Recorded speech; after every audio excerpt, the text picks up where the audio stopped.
Bom dia a todos. Eu sou Gildo Magalhães e gostaria de, em nome do Instituto de Estudos Avançados e do Centro de História das Ciências da USP, agradecer a presença de todos e dizer que hoje temos uma interessantíssima conferência do professor Luiz Antônio Bittar Venturi, que é professor titular do Departamento de Geografia na Faculdade de Filosofia, Ciências e Letras Humanas da USP, e o professor Luiz Antônio Venturi tem uma trajetória de muitas viagens.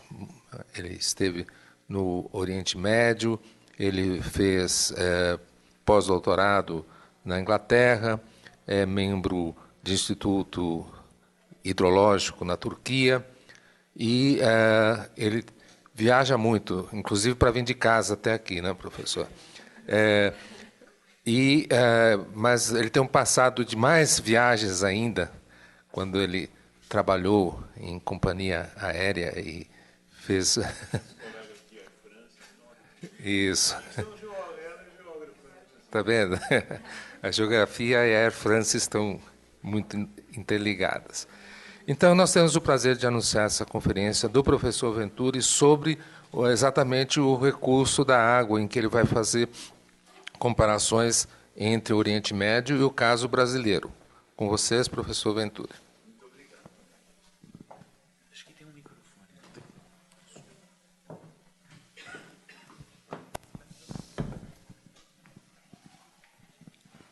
Bom dia a todos. Muito obrigado pela presença. Obrigado ao Instituto de Estudos Avançados pelo convite e ao Centro de Estudo Cronos de História da Ciência, cujo a coordenação, a presidência está com o professor Gildo Magalhães. E muito obrigado pelo gentil convite. É uma oportunidade de compartilhar uma experiência de pesquisa fora e fazer um paralelo, na verdade, entre os casos estudados no Oriente Médio. Depois eu faço uma ampliação desses resultados para nível mundial e chego no nível nacional, chegando à região metropolitana de São Paulo. Tudo isso permeado pela questão dos recursos hídricos. Tá certo? Na verdade, o trabalho que deu origem à minha estada na Síria, ele tinha como objetivo, no Oriente Médio em geral, mas eu fiquei sediado na Universidade de Damasco, o objetivo principal era questionar essa perspectiva de conflito decorrente de uma suposta escassez hídrica, né, que é amplamente difundido pela mídia. Então, o que a gente mais ouve é assim, que a água vai acabar e o mundo vai guerrear por água. Bom, nós aqui na academia, nós temos o dever de questionar esses paradigmas amplamente difundidos pela mídia. Então, a ideia era demonstrar que esse paradigma escassez-conflito é desprovido de base empírica e teórica. De base empírica porque não existe, nunca se viu dois países guerreando por causa de água. O que existe são questões mais diplomáticas, etc. E teórica porque a água é o recurso natural mais abundante do planeta. Então a ideia de escassez e de ela acabar é digamos, uma insensatez, né? Vamos lá. Então, para sustentar esse objetivo ele foi orientado pela hipótese de que tanto o compartilhamento das bacias internacionais quanto a tecnologia de produção e abastecimento anulariam essa perspectiva de escassez / conflito, levando a conflito, né? A variável compartilhamento ela foi estudada no contexto do Rio Eufrates, da bacia do Rio Eufrates, porque é uma área que associa os dois elementos do paradigma, né? Tanto a escassez quanto o conflito. Então a gente junta no senso comum as duas coisas e fala, é lá que vai acontecer. E eu trabalhei com dois indicadores. Um, que são os acordos de cooperação existentes, e outra, o que aconteceu com o Rio nas últimas décadas. Né? Então são estudos de caso, que depois os resultados serão ampliados e depois trazidos para o Brasil. É uma questão metodológica, né? A gente trabalhar com estudos de casos representativos.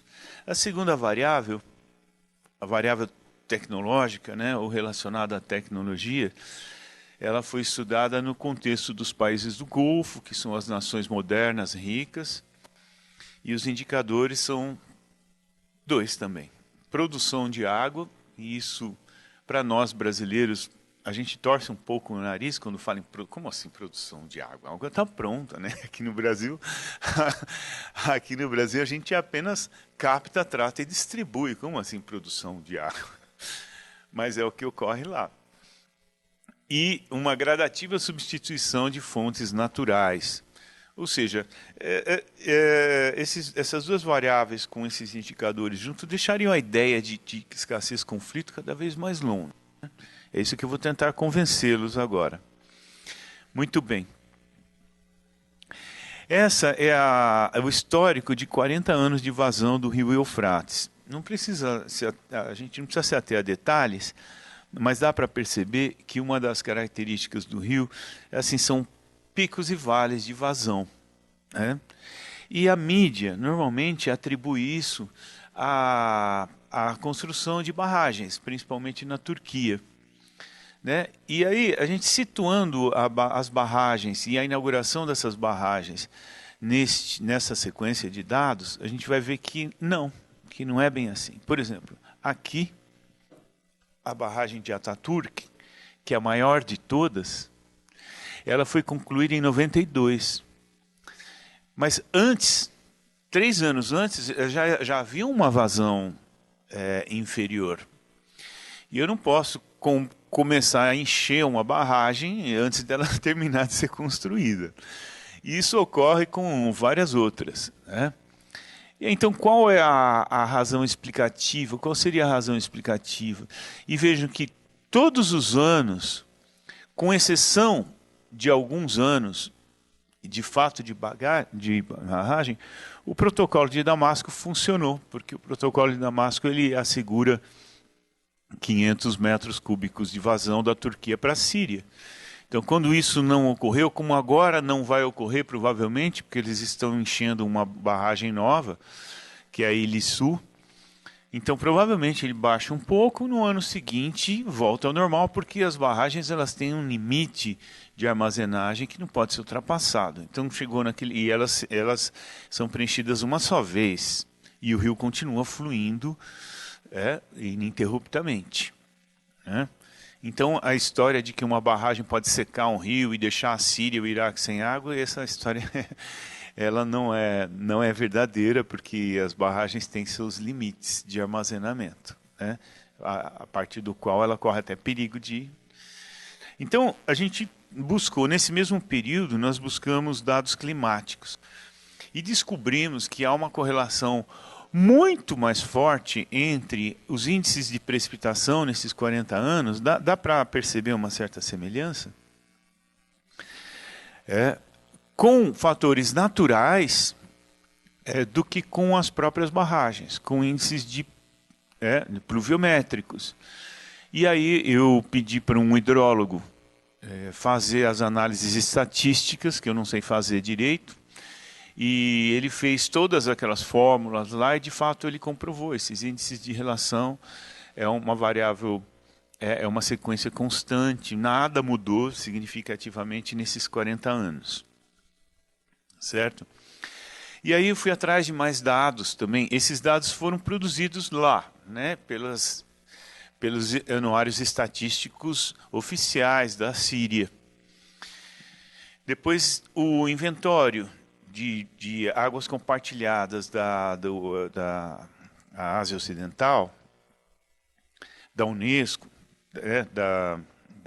das Nações Unidas, eles propõem também, eles incorporam essa idade midiática de que a diminuição da vazão estaria relacionada à construção de barragens e também a dessalinização à construção de barragens. Mas olha os dados que eles apresentam. Esse 1938 a 73, a vazão em Jarablus, que é a fronteira da Turquia é na Síria, mas na fronteira da Turquia, a vazão era de 30 bilhões de metros cúbicos. E neste mesmo período, 38 a 73, em Rendia, que é no Iraque, a vazão era de 19,8, ou seja, essa diminuição de vazão ela já existia naturalmente, porque esse é um período anterior a qualquer barragem, a qualquer projeto grande de irrigação. Então, isso é uma demonstração cabal de que essa é uma tendência do rio, uma tendência natural. Por quê? Porque aí a gente faz uma análise, fazendo uma análise geográfica da paisagem, a gente vai perceber que o rio nasce nos planaltos da Anatólia, que são cobertos de neve, tem vários afluentes, um índice pluviométrico muito alto, vejam em azul. Depois ele entra aqui na Síria, que já começa a entrar em ambiente desértico, e aí ele só tem 3 tributários, mas tributários assim, se você correr e pular, você chega na outra margem. E veja o índice pluviométrico, a precipitação, já diminui. Até entrar no Iraque, que é um deserto total mesmo, com 50 milímetros de precipitação por ano, nenhum afluente mais. Então vai isso tudo explica, por exemplo, eu tenho uma menor precipitação a jusante, menos tributários, maiores temperaturas, portanto maior evaporação a jusante, e também uma maior necessidade de irrigação aqui. Então tudo isso explica essa leve diminuição. Ela não é muito grande, essa diminuição. Ela existe sim, mas ela é natural. É isso que eu quis provar. Então o compartilhamento ele tem funcionado. E essa diminuição não se deve às barragens. E os dados mostraram isso. Bom, também em relação à qualidade da água, que a Unesco, as Nações Unidas associavam às barragens e aos projetos de irrigação, também é uma tendência natural o aumento da salinidade, conforme a água vai entrando num deserto. Porque a cada vez que a evaporação é maior do que a precipitação, a água se torna salina, porque na evaporação os sais não vão juntos. É o que acontece no Nordeste, por exemplo. Os teores de sal nas águas do Nordeste eles são bem altos. Por quê? Porque lá a evaporação as taxas de evaporação são maiores do que as de precipitação. Então vai acumulando sal no solo e nas águas subterrâneas, naturalmente. E é engraçado que quando a gente pega isso aqui, a gente estuda em geografia, tem um curso inteiro de hidrografia, e a gente aprende que um rio de primeira ordem com um rio de primeira ordem gera um segunda ordem, e aí junta 2 rios de segunda ordem vira terceira ordem. Ou seja, há uma lógica que a jusante, a tendência é aumentar o volume de água. E a gente tem esse modelo na cabeça. Quando você vai para um ambiente completamente diferente, você vê que esses modelos que a gente tem aqui do mundo tropical não servem. Porque o rio está perdendo água ao jusante e não ganhando água a jusante. Por causa dos aspectos geográficos. Ele está entrando no ambiente deserto. Aliás, tem rios, como na África, o Cabongo lá, que ele some no meio do continente. Assim. Então essa lógica tropical, de junta um rio com outro, aumenta a vazão, junta um rio com outro, aumenta a vazão, não funciona lá. Muito bem. Aqui tem alguns dados empíricos, né? Porque fazer pesquisa em geografia sem campo não dá. O mundo é nosso laboratório, né? Então, tem que ir lá e ver tudo o que acontece com o rio. Então, desde a fronteira com a Turquia, aqui, esse aqui era o rapaz que me conduzia, graças à FAPESP, eu tinha dinheiro para alugar. Eu tinha dinheiro para ir a lugares onde não há transporte, então tinha que alugar carro, com motorista. Eu pude percorrer a bacia do Eufrates inteirinha, do começo ao fim, assim, cruzando várias vezes. Aqui, Médio Eufrates, na cidade de Raqqa, entre Raqqa, que foi durante um tempo aí a capital do Estado Islâmico, né? Deir ez-Zor, aqui Deir ez-Zor também, aqui as mulheres transportando água. E mais a jusante, Abu Kamal, que já é próxima à fronteira ao Iraque. E aqui na cidade de Hilla, que é Babel, província de Babel, a chamada Babilônia, né? É o sul do Iraque.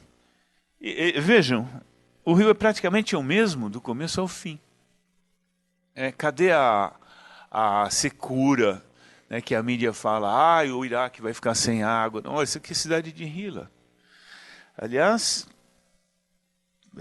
e num período em que a vazão ainda não era das maiores, porque quando derretem as neves da Anatólia, começa a vazar, lá por abril, né, que tem o derretimento das neves na Turquia, aí a água, o rio Eufrates é um rio interessante, porque ele, ao mesmo tempo, ele tem picos muito altos de inundações, e depois períodos de estio. Ele é um rio muito irregular, e as barragens ajudam a regular. As barragens ajudam num período de estio, soltar mais água, num período de perigo de inundação, segurar mais água. Muito bem. Vejam aqui o Eufrates, em 1920, na cidade de Deir ez-Zor. Aqui é uma ponte apontando para essa ilhazinha aqui, certo? Eu tirei a foto, mas é exatamente o mesmo rio. Em 1920 ele era exatamente o mesmo rio do que é hoje. Aqui algumas outras fontes sírias, né, que abastecem a cidade de Damasco, a maior represa da Síria, que é a Al-Assad, que com dinheiro russo, em que a Síria é um aliado da ex-União Soviética e agora da Rússia. E aqui o rio Barada, que corta Damasco. Vejam, tem uma época que tem tanta água, que eles têm essa comporta aqui para fazer a água sair de lá para não inundar. Bom, resultados parciais. A variável compartilhamento, né, da bacia do Eufrates tem sido cumprido o protocolo de Damasco desde a sua criação. Isso a gente comprovou. Ou seja, ele funciona. O rio apresenta vazão regular, com tendência a leve diminuição, desde sempre. Desde muito antes das barragens, desde 1938, que tem as medidas, até hoje, não houve nenhuma mudança significativa na vazão e nem na qualidade da água do rio. Tá? A qualidade se mantém, embora com o aumento da salinidade ajusante, que é um fato natural. Qualquer rio que entra num deserto vai acontecer isso. E os fatores naturais, portanto, explicam de forma muito mais eficiente essas tendências, né, do que as intervenções antrópicas.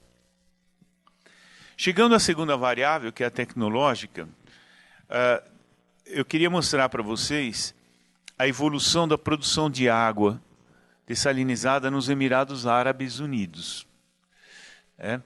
Essa coluna maior aqui é água dessalinizada. E essa menor aqui é água de fontes naturais. Eles estão, para dizer um português bem claro, não dando a menor importância para fontes naturais mais. Porque a demanda é crescente e as fontes são ínfimas e estão se exaurindo. Então veja aqui no ano de 2005, 99,29% de toda a água utilizada nos Emirados vinha do mar, né? Via processo de dessalinização. E os Emirados não só, mas o Catar é o país mais árido do mundo, né? Não tem nada absolutamente de água, tudo lá é dessalinizado. São países que têm uma disponibilidade hídrica menor do que 100 metros cúbicos por habitante por ano. Ou seja, é bem menos do que a ONU recomenda.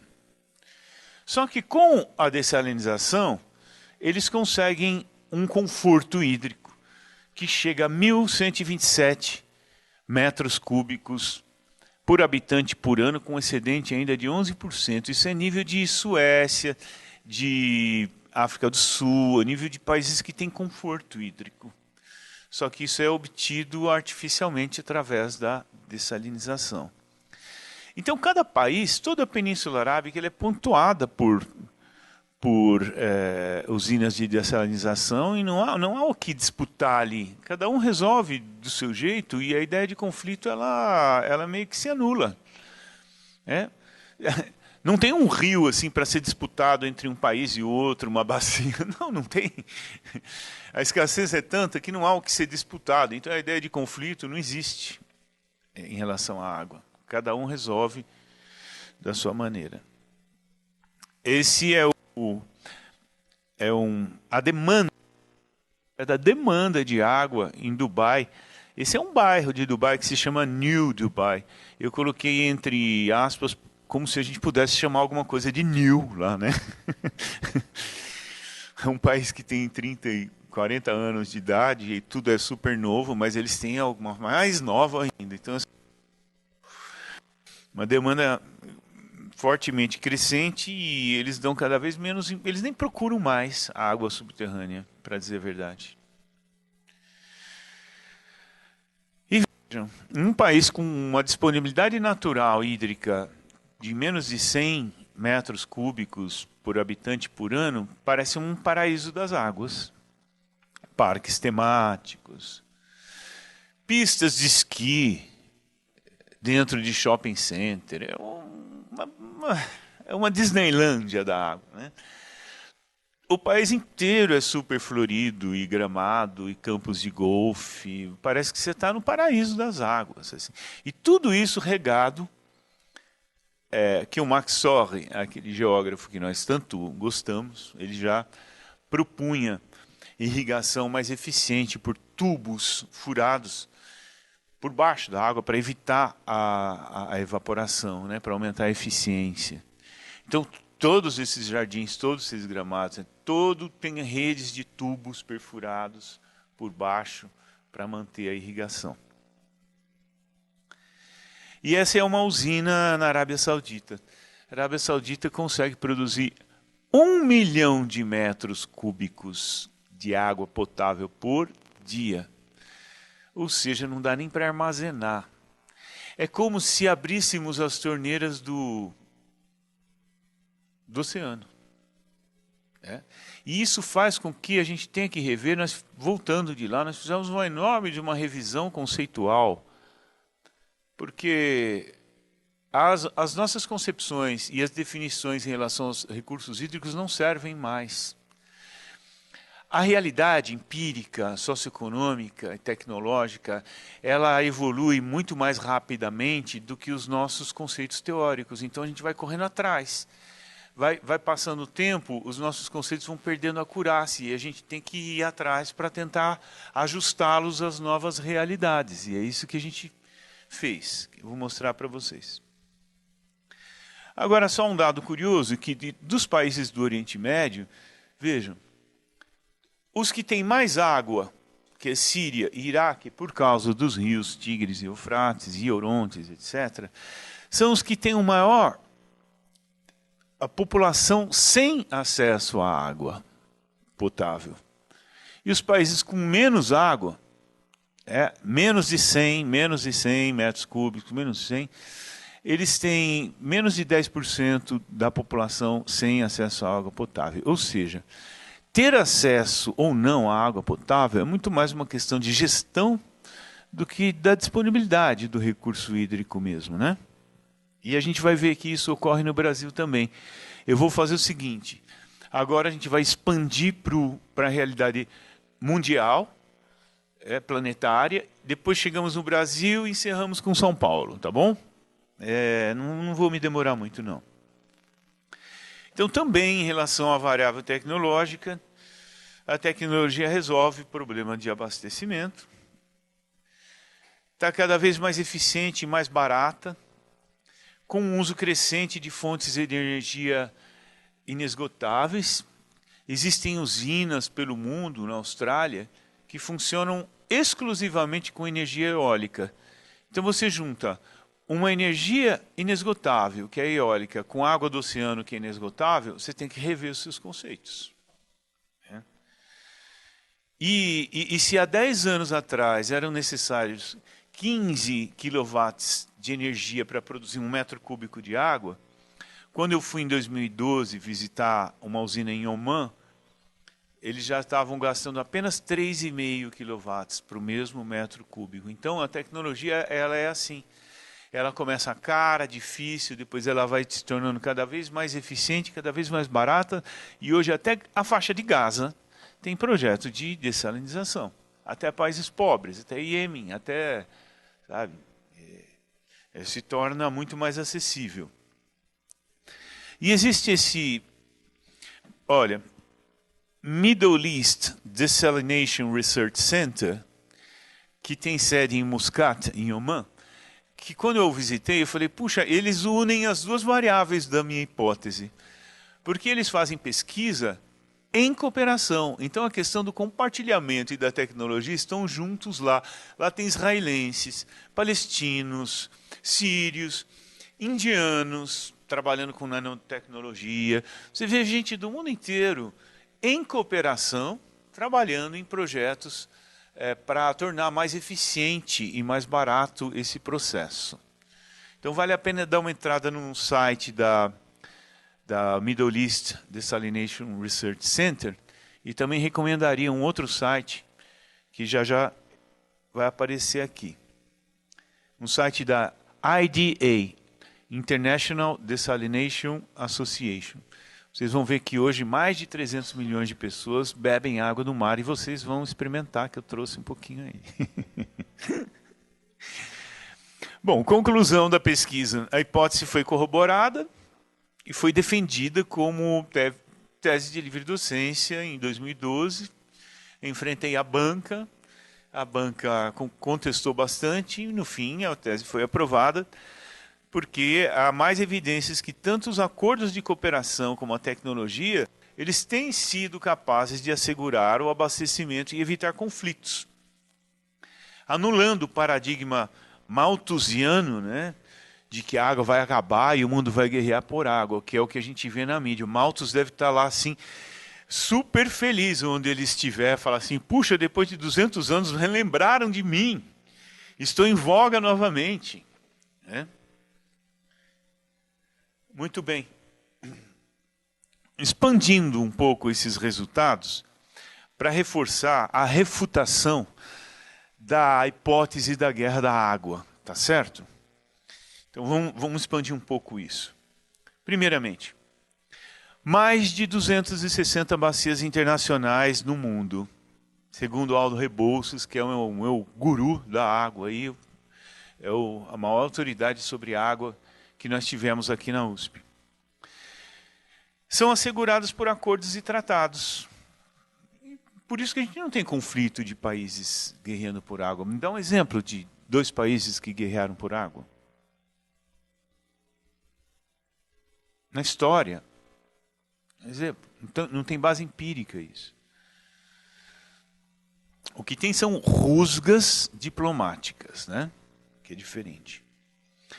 Cerca de 150 países atualmente produzem água por dessalinização, inclusive usando energia eólica e solar. E aqui está o site do IDA, International Desalination Association. Vocês podem ver esses números lá. Mais de 300 milhões de habitantes consomem água do mar, dessalinizada.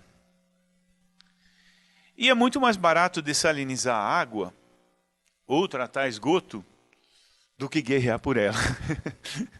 Atualmente é muito mais barato você planejar, tratar, distribuir a água do que se aventurar numa... A não ser que seja um Estado Islâmico, aí, um bando de pirados, mas aí a gente não está falando de Estado exatamente, né?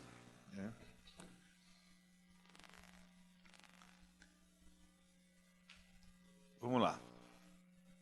Outra coisa, o Aaron Wolf, que é um especialista em água de fama mundial, ele fez esse mapa aqui, com todas as bacias e todos os acordos. E esse -7 aqui é guerra formal. Ele fez um enorme levantamento de dados de todas as bacias e todos os acordos. -7 é guerra formal, olha o -7 aqui. 0. É só para confirmar com outros dados a inexistência até agora.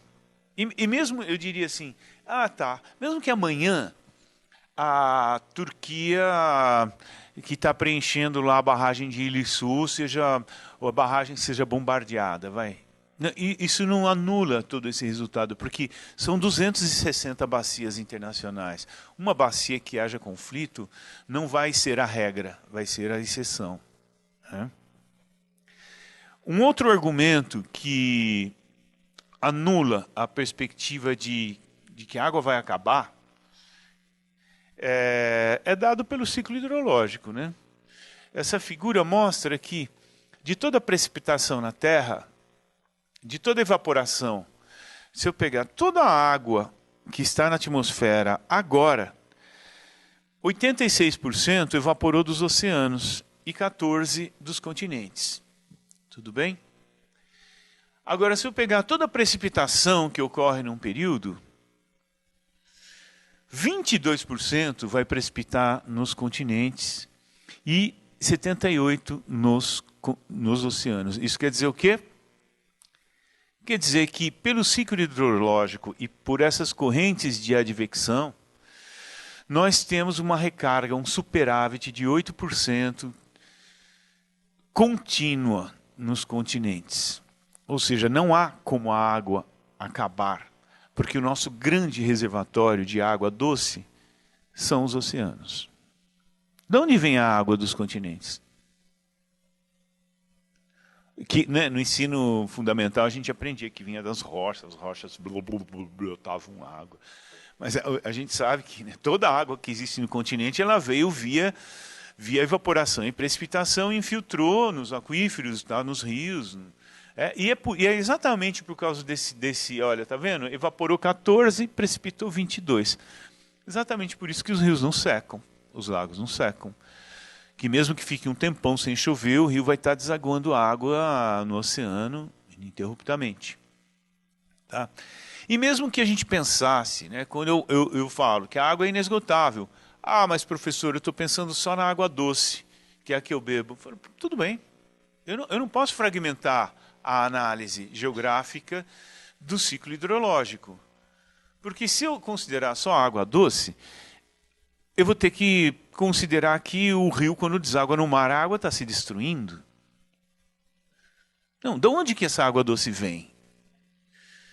Então não dá para você fragmentar e falar, eu só quero essa parte do ciclo hidrológico, o resto eu não quero. Não dá para pensar assim.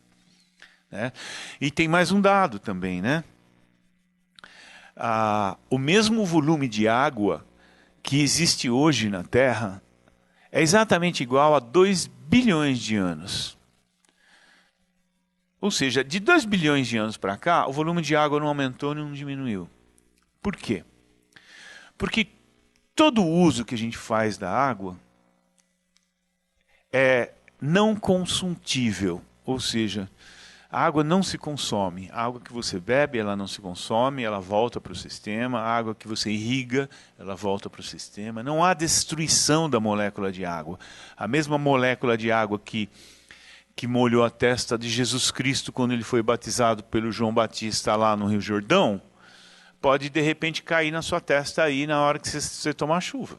Ela está só mudando de lugar, de estado, por isso que as quantidades não mudam. E por isso que é equivocado chamar a água de recurso renovável, porque não há reposição de estoques. A quantidade é a mesma, sempre. Tá? Então, a água é um recurso inesgotável, naturalmente reciclável, reprodutível nas usinas de dessalinização, porque a gente acelera os processos naturais para aumentar a produção e atender às demandas. Tá bom? Vamos chegar ao contexto nacional. Agora, é chocante. Preparem-se emocionalmente. E a professora Palheta está aqui, eu gostaria de agradecer a presença dela. Ela foi minha professora de Amazônia no curso de Geografia, quando eu era estudante da graduação, e ela está nos dando a graça da presença dela praticamente diária no departamento. E o que eu vou mostrar aqui tem muito a ver com o Amazonas, mas assim não é exatamente um dado bom, professora. Veja só. O Brasil tem as maiores reservas de água doce superficiais e subsuperficiais do mundo. Tudo isso a gente sabe, né? Só de superficial são 12%. Nós temos os 2 maiores aquíferos do mundo. O maior deles é o Alter do Chão, que tem 86 mil quilômetros cúbicos de água. Água suficiente para abastecer a humanidade inteira por 350 anos. Só esse. Quer dizer, ninguém nem precisa dessa água, porque tem de água em cima na bacia amazônica. E o Guarani, com 45 mil. Então nós temos as maiores reservas. Como falar em crise hídrica aqui? Mesmo aqui no Sudeste, que é a região mais úmida do Brasil, depois da Amazônia, em termos de precipitação. Como assim? Vamos ver. Ocorre, porém, mais uma vez eu invoco o professor Aldo Rebouças, que faleceu há alguns anos atrás. Ele escreveu O Paradoxo Brasileiro na revista Le Monde Diplomatique. Vale a pena vocês procurarem esse artigo e ler. O paradoxo brasileiro é isso. Você tem um país mais rico em recursos hídricos, com alto índice de doenças e mortalidade infantil relacionada à falta de acesso à água de qualidade. E agora veja esse mapa da Agência Nacional de Águas. Olha, o vermelho indica menos de 40% da população atendida por água potável. E a gente vai reparar que o menor acesso à água potável no Brasil está exatamente na região onde há mais água no mundo. Não é no Brasil. No mundo.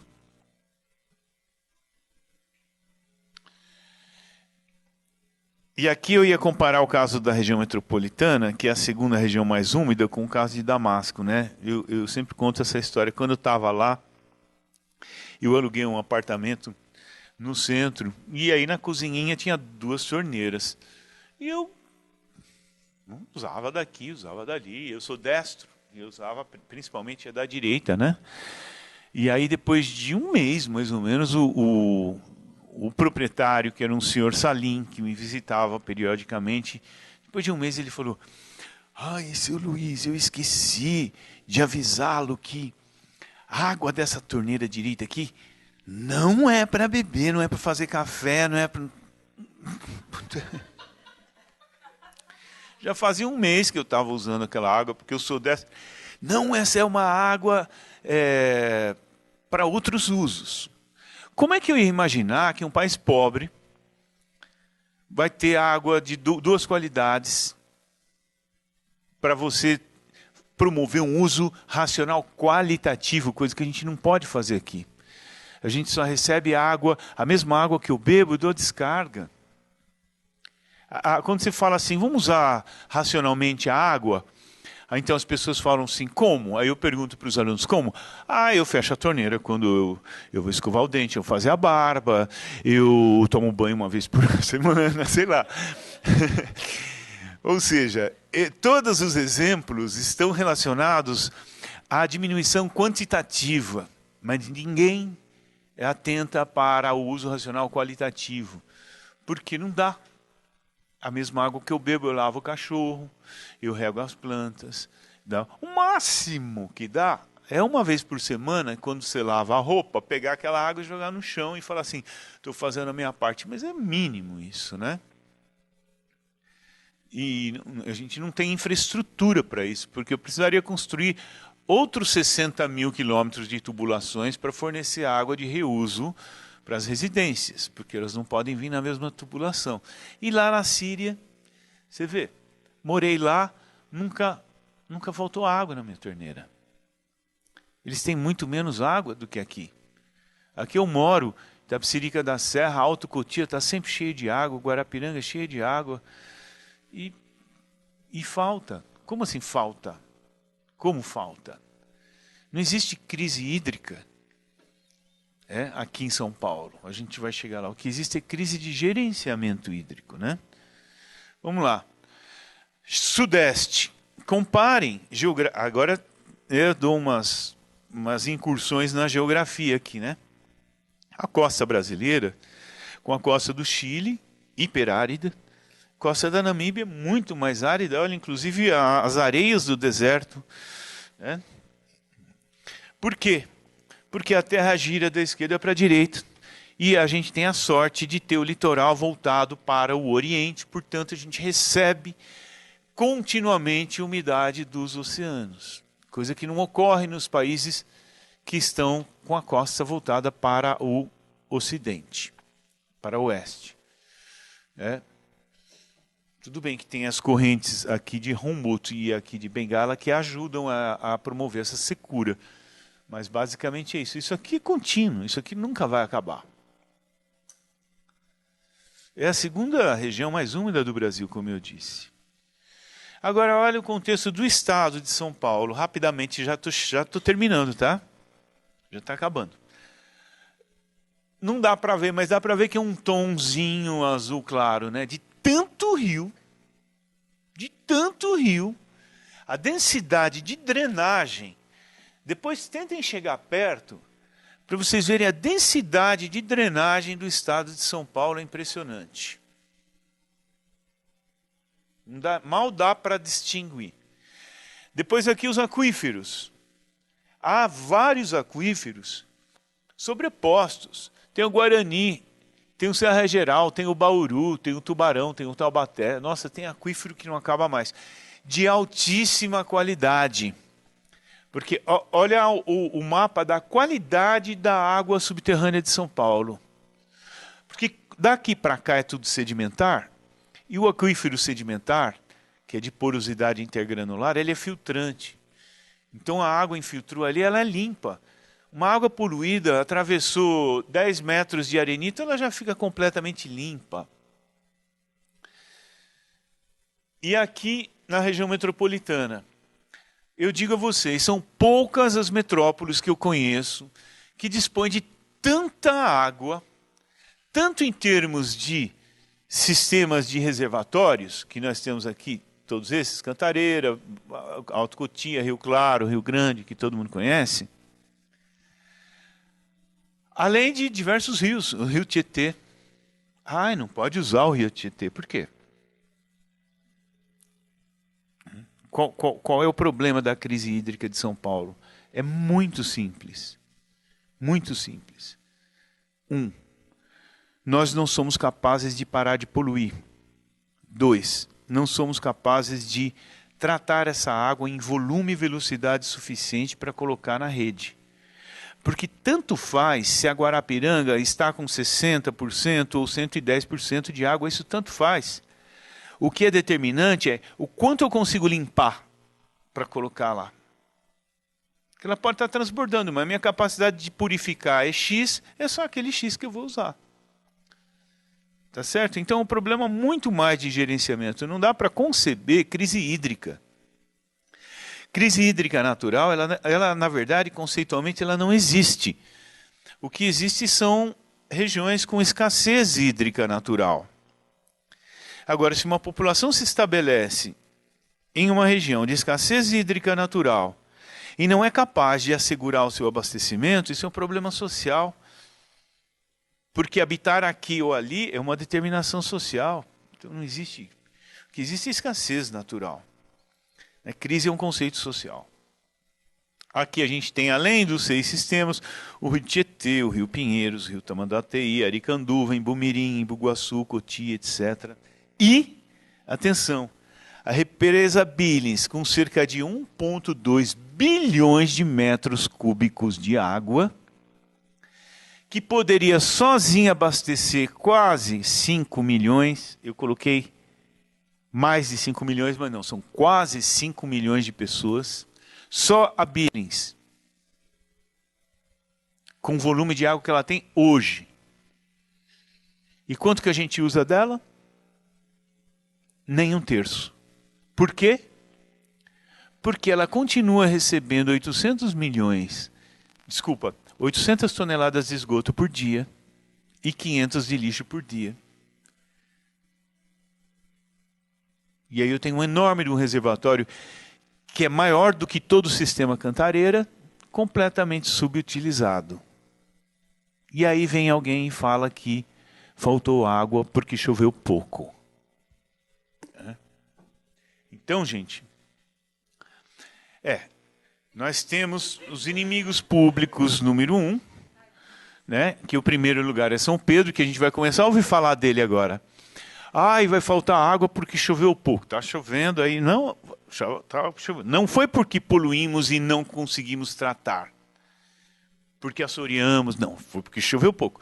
Como se nós vivêssemos numa sociedade primitiva que só tem água que se chover. Porém, nós vivemos numa metrópole global, com pujança econômica e tecnológica. Como assim? Choveu, tem água, não choveu, não tem água. E se chover muito, ainda inunda. E aí eles vão falar, olha, inundou porque choveu muito. Nós temos dados de mais de um século da variação pluviométrica para serem usados para subsidiar o planejamento e a gestão do abastecimento. A gente sabe que existem alguns anos que tem acima da média, que chove acima da média, abaixo da média, eu não vou contar com isso. Então, cada vez que chove abaixo da média, a gente é pego de surpresa e temos racionamento de água como se nós fôssemos uma sociedadezinha primitiva que não soubéssemos planejar todo esse recurso hídrico que nós temos disponíveis aí. Eu fiquei imaginando, em 2014, quando teve a chamada da crise hídrica, os repórteres da BBC vieram aqui para falar sobre a crise hídrica. Eles sobrevoaram São Paulo de helicóptero, olhando assim. Eles olharam um rio aqui, outro rio ali, uma represa enorme aqui, uma represa enorme ali, uma outra enorme ali. Eu falei, how come? Water scarcity you are talking about? E o menino Jesus, porque vocês sabem que o El Niño, ele tem esse nome porque ele começou a se reparar nele na época de Natal, na costa do Peru, então eles deram o nome do menino, o menino Jesus, e que também é usado para qualquer coisa. E agora a gente tem um novo coringa da ineficiência pública, que é o aquecimento global, Então qualquer coisa de errado que exista, que aconteça, a culpa é do aquecimento global. Se o preço do tomate aumentar, é o aquecimento global. Se não dá a marginal, é o aquecimento global. Outro dia eu vi um absurdo tão grande no rádio que eu só não liguei para lá porque eu estava dirigindo. Quando teve um tsunami aí, um dos últimos aí, a pessoa que estava falando assim, o aquecimento global, está gerando essas coisas. Um tsunami não tem nada a ver com o clima, é um fenômeno tectônico. Você vê como o senso comum vai incutindo na cabeça da gente, a água vai acabar, todo mundo vai morrer de sede, o mundo vai guerrear. Então, a academia ela tem o dever de rever essas informações. Tá? E agora, gente, eu vou dizer assim, no meio de tantas invocações celestiais, né, São Pedro, El Ninho, etc., para a gente só resta invocar mais uma, que é o Jó, né? Porque tenha a santa paciência, né, para engolir esses discursos. Muito obrigado pela atenção.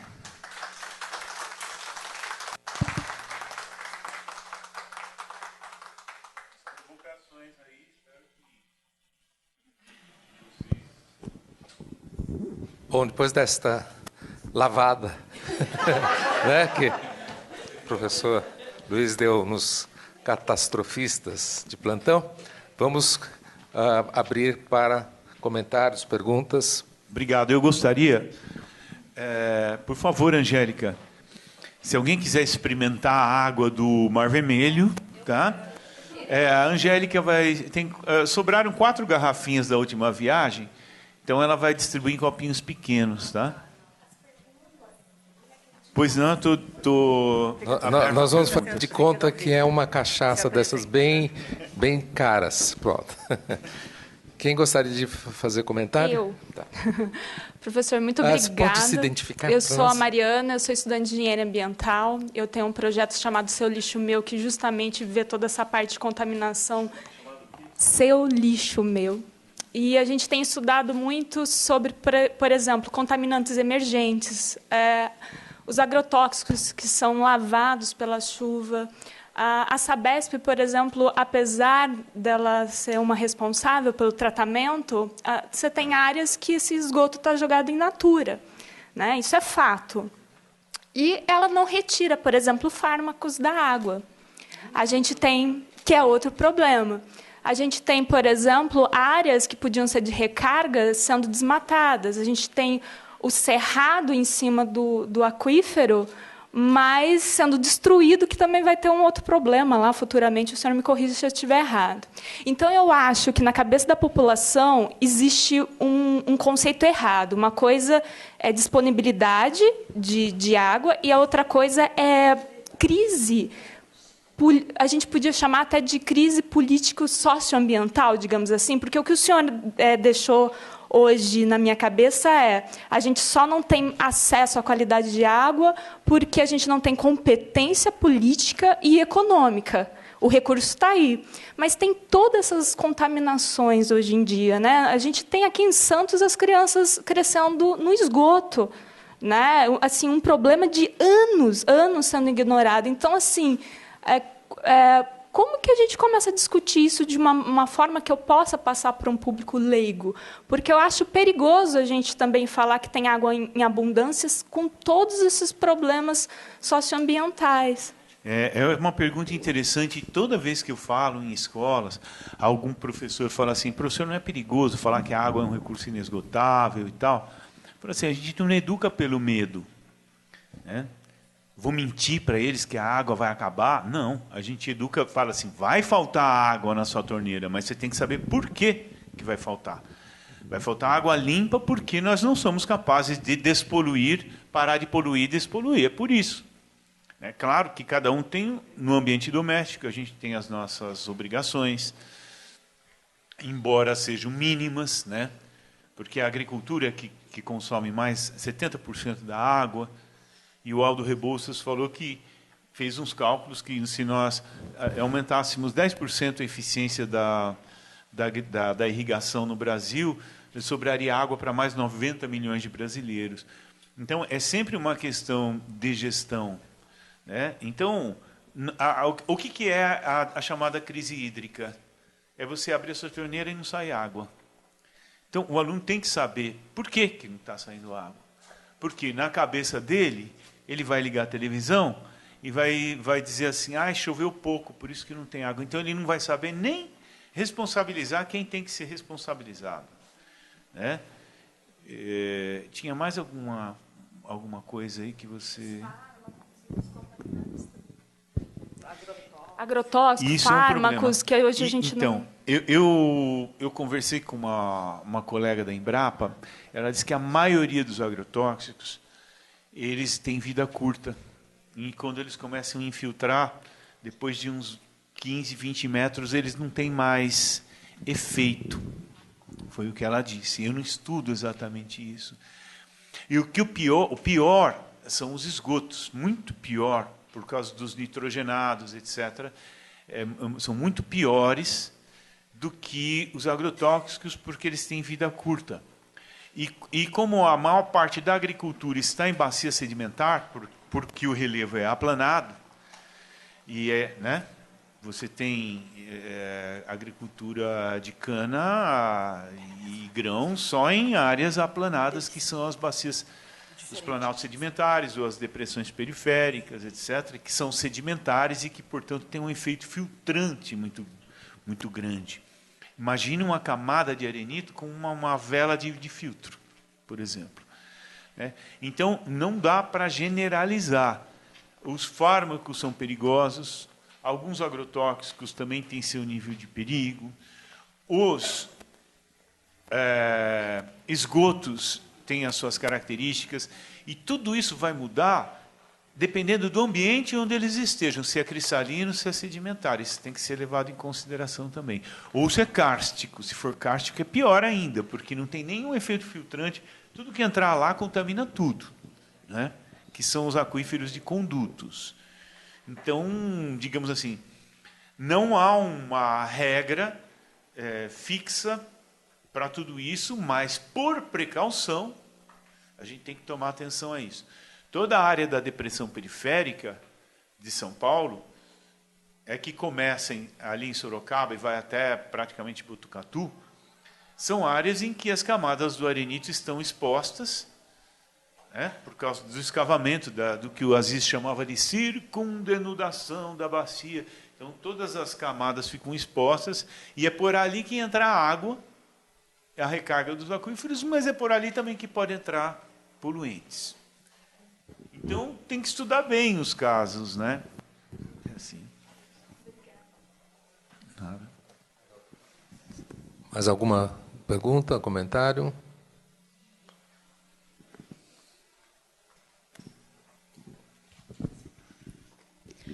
Meu nome é Janaína, sou formada em Geografia aqui na USP. Inclusive, Você foi aluna, não foi? Estudei com você em recursos minerais. E eu queria entender como você vê, sendo um pouco malthusiana, inclusive, a questão desse estoque de água que a gente tem aí há 2 bilhões de anos, mais ou menos estável, e a questão do aumento populacional, se há um conflito em relação a isso. Olha, é uma pergunta interessante também, porque nos faz refletir sobre a pequenez da humanidade. Nós temos 7 bilhões e 600 mil. Isso foi atingido em 2016 ou 2017. 7 bilhões e 600 mil habitantes na Terra. Se você pegar um quadrado de 100 quilômetros de lado, ou seja, daqui para Jundiaí, um lado, depois outro lado, outro lado, outro lado, você coloca a humanidade inteira ali dentro. Não dá as dimensões. O ser humano é muito arrogante. Ele acha que ele vai destruir o planeta. Ele não tem como. Ele pode até destruir a vida, sei lá, uma bomba aí, mas o sistema Terra ele não destrói. Ele não destrói. Vai se recuperar, vai. Agora, as quantidades de água que existem. Tem um autor norte-americano, Camp, que ele fala o seguinte: só as águas atmosféricas já seriam suficientes para abastecer esse quadrado aí de 100 por 100. Que é o que o programa Cisternas, que existia há uns anos atrás, não sei se foi, né? Se ainda existe, fazia, abastecia as pessoas só com águas atmosféricas. Então, é muita água. Os arautos do Apocalipse, eles chegam e dizem assim: tudo bem que tem muita água, mas só 0,03% está na forma líquida disponível em rio e tal. Mas eles não dizem quanto que é esse 0,03% em termos de volume. É muito, muito mais do que a capacidade humana de usar. Não se preocupe que, mesmo que a gente tivesse 50 milhões de habitantes, bilhões,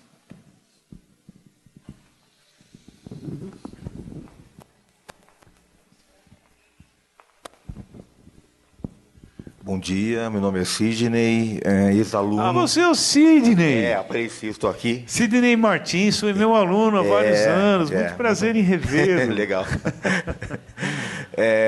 Eu vejo que esse discurso, né, meio apocalíptico, né, de esgotamento da água como recurso... Que vende. Né, ele tem uma ressonância muito forte, né, no senso comum, na mídia, isso até esperado em função dos atores políticos, econômicos que estão por detrás disso. Mas o que me chama a atenção, e eu vejo com muita preocupação, é que esse discurso ele também penetra com muita facilidade no âmbito do ensino básico.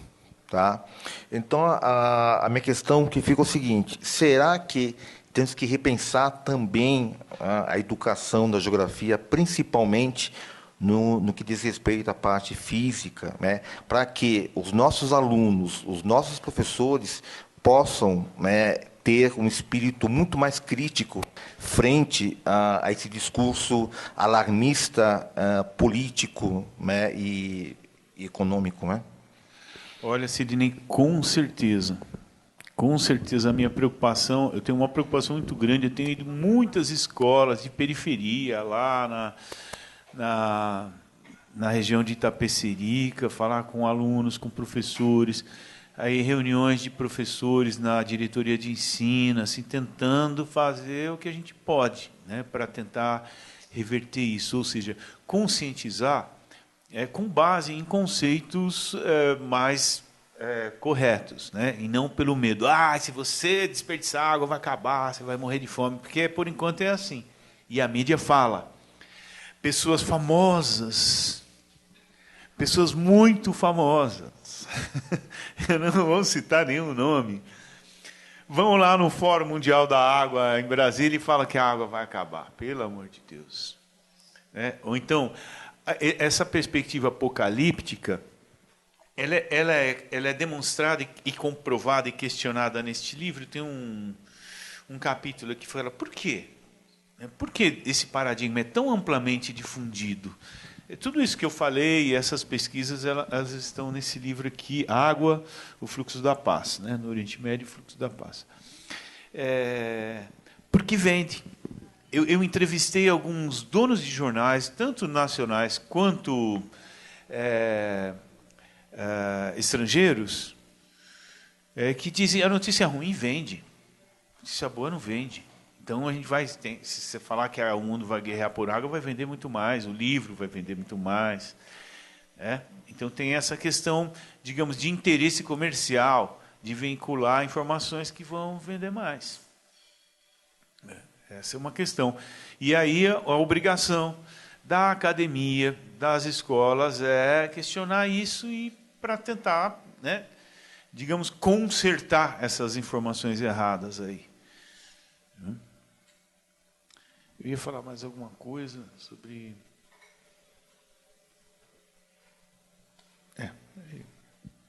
Posso também fazer uma pergunta? Claro, professor. Eu lhe devo todas as respostas. Eu gostei muito que você colocou logo no início a variável da tecnologia, né, como podendo fazer parte da resposta à suposta crise. Porque a tecnologia é onde o Malthus mais errou. Ele não levou em conta a transformação que a ciência e a tecnologia trazem para a humanidade e como isso afeta a descoberta de novos recursos, o uso de recursos antigos e assim por diante. Então, nesse sentido, a minha pergunta é quanto à dessalinização da água, essa água que nós tomamos agora, porque, em geral, os processos todos exigem muita eletricidade. E a própria despoluição das nossas cloacas a céu aberto aqui de São Paulo, né, Pinheiros, Tietê, Tamanduateí, etc., todos os projetos envolvem o uso muito grande de energia elétrica. E nós precisamos ter tecnologia para poder limpar esses rios para poder mantê-los limpos e assim por diante. Mas, me reportando agora no caso da dessalinização, seria viável nós utilizarmos essas técnicas de dessalinização no Brasil, porque nós temos aqui a energia elétrica é uma das mais caras do mundo. Que também não se justifica, tem as suas explicações históricas, sociais, políticas, né? Mas como que nós podemos enfrentar esses problemas que exigem eletricidade na situação atual brasileira? Bom, eu conversei com o Michel Morillon, que é o engenheiro responsável pela usina lá de Oman, e eu perguntei sobre as perspectivas. Ele disse: Luiz, rapidamente isso vai mudar da costa para o interior. Eu falei: como assim? Porque é muito mais fácil limpar a água de esgoto com essas membranas. Aliás, essas membranas muito mais simples do que as de dessalinização. Só para vocês terem uma ideia, se eu considerar 1 centímetro quadrado, o poro dessa membrana seria o equivalente a uma moeda de €1 no meio do território francês. Só para vocês terem uma ideia. Ou seja, ela sai absolutamente sem nada do outro lado. E depois o governo, por exemplo, de Oman, manda uma lista dizendo o que ele quer que coloque na água, quanto de flúor, quanto de cloro, quanto de isso, quanto daquilo e tal. Então, eles condimentam a água depois de acordo com a necessidade. Então, é ainda um processo que exige bastante energia, apesar de estar barateando e se tornando mais eficiente. Mas aqui no Brasil, professor, eu vejo muito mais vantagem usar membranas bem mais simples, que, aliás, São Carlos, já a engenharia de São Carlos, que é o novo polo tecnológico do Brasil, já tem desenvolvido membranas muito mais simples e processos muito mais simples e mais baratos para tornar esgoto potável. Então, isso seria muito mais vantajoso e mais barato e mais eficiente do que dessalinizar a água do oceano. Apesar disso, eu participei de uma banca de doutorado do IEE e o aluno fez umas contas.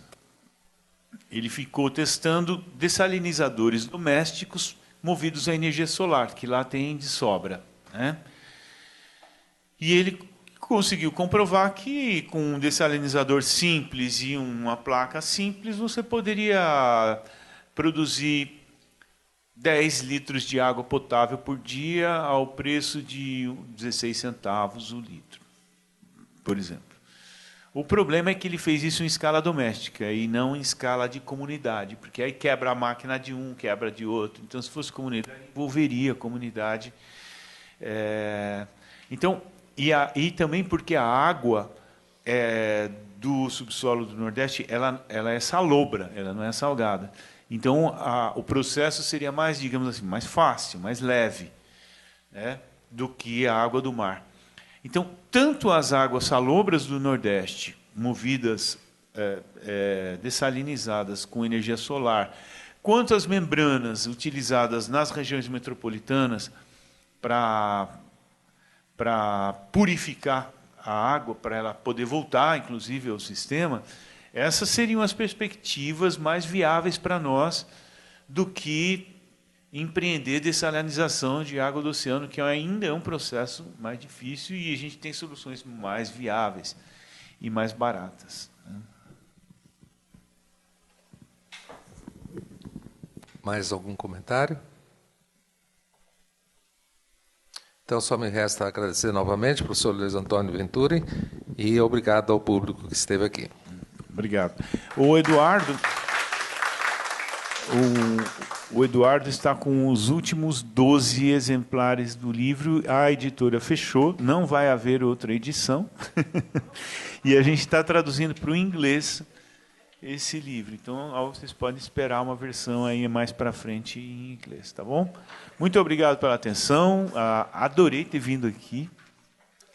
Virei quantas vezes forem necessárias. Muito obrigado. Até logo.